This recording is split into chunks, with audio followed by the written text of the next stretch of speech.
కాదు సార్, దాని అక్కడ తర్వాత గోవాలో ఫోటోస్ దిగినప్పుడు మీకు ఫోటోస్ పెడుతూ ఉంటారుగా.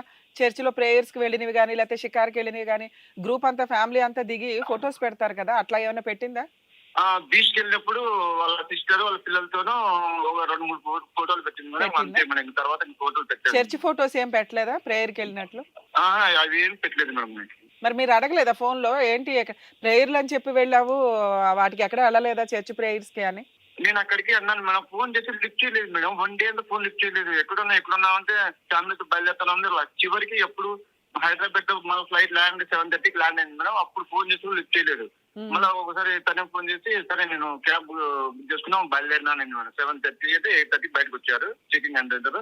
8:30 నుంచి బోరబండ రావడానికి 1 అవర్ జర్నీ మేడం. ఆ! 9:30, 10 అనుకున్నాను మేడం. అక్కడికి ఫోన్ చేసి లిఫ్ట్ చేయలేదు మేడం. లిఫ్ట్ చేయకోకుంటే అతనికి ఫోన్ చేసిన. అతనికి ఫోన్ చేసి నువ్వు క్యాబ్ బుక్ చేసి పంపించినావు కదా ఇంకా రాలేదంటే, ఆల్రెడీ పంపించిన అన్న అది ఇది అన్నాడు. దాని తర్వాత తను కాల్ చేసి నా వైఫ్‌కి తను నా కాన్ కాల్ పెట్టి అప్పుడు మాట్లాడుతుంది మేడం. అప్పుడు నేను ఫోన్‌లో తిట్టాను మేడం. గలీజ్ తిట్టేసాను.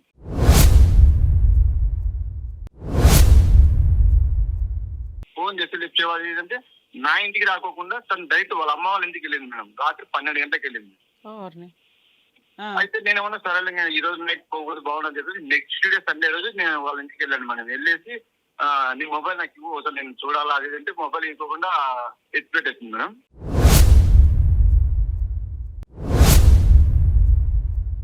ఎత్తి పెట్టిన తర్వాత నాకు కోపం వచ్చేసి కొట్టాను మేడం తనని. ఓకే. కొడితేనే గట్టిగా చేసి ఇంకా వాళ్ళ డాడీ వాళ్ళందరూ వచ్చి కనీసం ఒక 10 మంది దాకా నన్ను కొట్టారు మేడం. అందరూ కలిసి. హ్మ్. కొట్టిన తర్వాత నాకు నేను కూడా రక్షణ తీసుకోలేదు కదా మేడం. ఆ ఫ్లోలో మా మామకి కాలు తగిలింది మేడం. నేను కాలు తగిలింది ఎక్కువ టైంలో కాలు తగిలింది మేడం. ఓకే.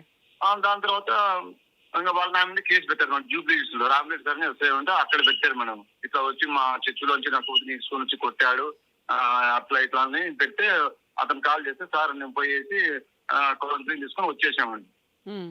నా దరిద్రం ఏంటంటే 1 వీక్ తర్వాత వాళ్ళ డాడీ చనిపోతాడు మేడం.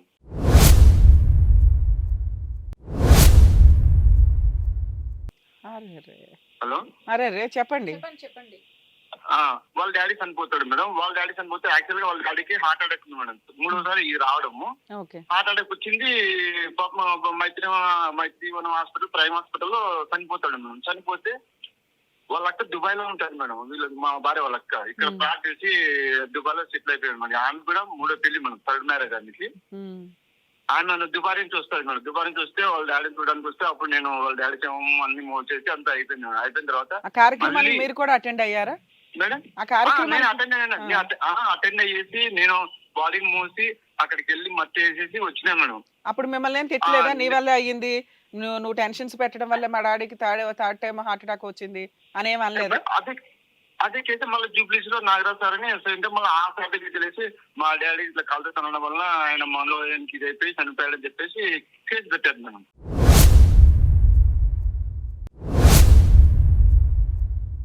అప్పుడు కేసు పెట్టారా? ఓకే. అంటే ఎఫ్ఐఆర్ కాలేదు. కంప్లైంట్ ఇచ్చారు. కంప్లైంట్ ఇచ్చారు. సార్ 2 రోజులు పిలిపించి కౌన్సిలింగ్ ఇచ్చి అది చేసాము. అక్కడికి నేను అన్నా సార్ నా తప్పు అయిపోయింది. నా భార్య నాకు కావాలి సార్ అది అంటే లేదు వాళ్ళ అక్క ఉంటుంది.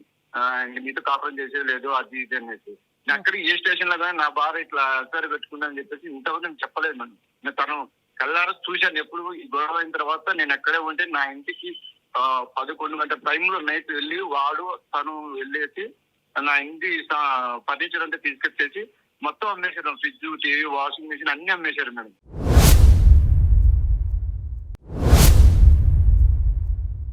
ఓకే. ఆవిడ ఆల్రెడీ అసలు మిమ్మల్ని వదిలేద్దామని డిసైడ్ అయిపోయే ఆవిడ అంతా పోలీస్ స్టేషన్‌లో కంప్లెయింట్ అవును. ఇవ్వడం ఇవన్నీ చేసింది. ఓకే. అవును. సామాన్యం కనీసం నా బట్టలను ఇవ్వు అని అడిగితే బట్టలు కూడా ఇవ్వలేదు మేడం. కానీ నా డాక్యుమెంట్స్ అని ఇస్తే నేను ఏదో ఒకటి బతున్నానంటే సాగు పోరా నువ్వు నేను సత్యతలా చేస్తావు చూడు, మీ మమ్మీ డాడీ కూడా సత్యతలా చేస్తావు చూసి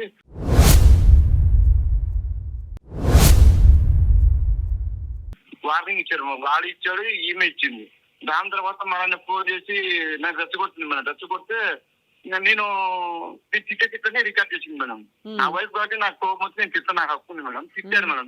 ఆ రికార్డ్ చేసినవన్నీ ఈసాబుడిలో మహిళా పిఎస్ లో కంప్లైంట్ ఇచ్చింది మేడం. మళ్ళీ నా మీద మా అమ్మ నాన్న మీద. నా మీద వచ్చి 498 మా నాన్న అమ్మ నాన్న మీద వచ్చి 506 ఇంకా ఎఫ్ఐఆర్ చేశారు మనం. ఓకే. ఎఫ్ఐఆర్ చేస్తే మా నాన్న హైదరాబాద్కి అటెండ్ అయిపోయి మా మామ మా DSP madam sir Vijayawada women's police station లో కంప్లైంట్ ఇచ్చి ఎంతకాలం అయిందా అమ్మాయి?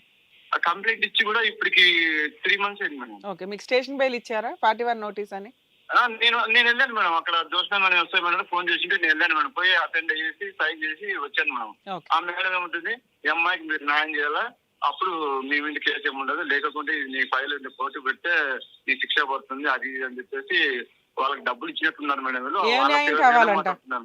ఏం న్యాయం చేయమన్నారు? ఆమెకి బతుకుదెరువు కోసం డబ్బులు కట్టాలంటారు మేడం. ఎంత అడిగారు సుమారుగా? ఏమన్నా అడిగారా ఒక ఫిగర్? నా కట్నం ఇచ్చింది 5 తులాల బంగారు 50,000 డబ్బులు ఇచ్చారు మేడం. 2008 లో మ్యారేజ్ నాది. ఇప్పుడు 12 తులాల బంగారు 4 లక్షలు డబ్బులు అడుగుతున్నాను. 4 lakhs అడుగుతున్నారు. ఓకే.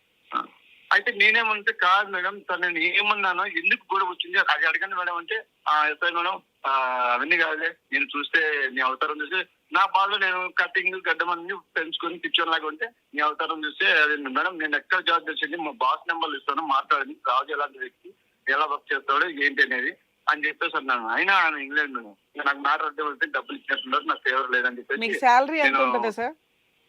నాకు శాలరీ వచ్చి 25,000 మేడం.